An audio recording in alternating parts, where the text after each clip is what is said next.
Damoko wa pinamayang wak.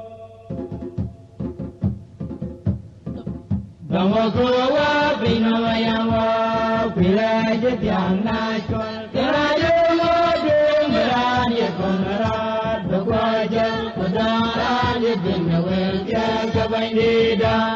Jawa jaya kawaluye. Nabi nandu zabat ya bandid. Ya datung doleran berajit.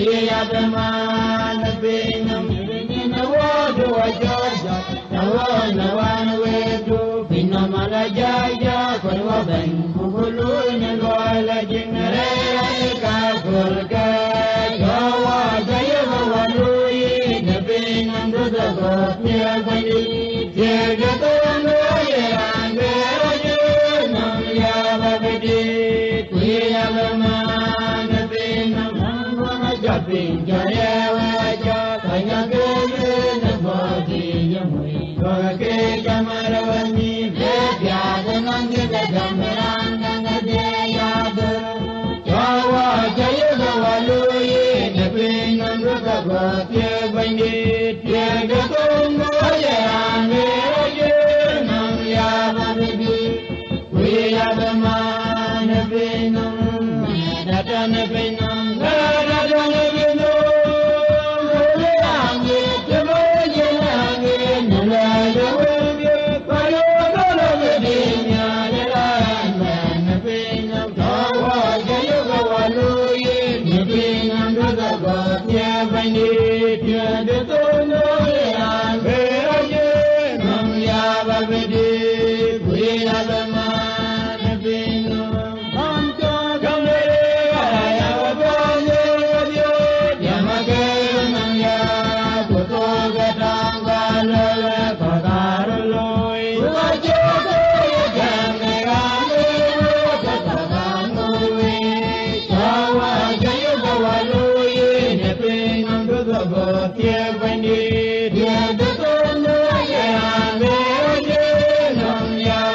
Yeah.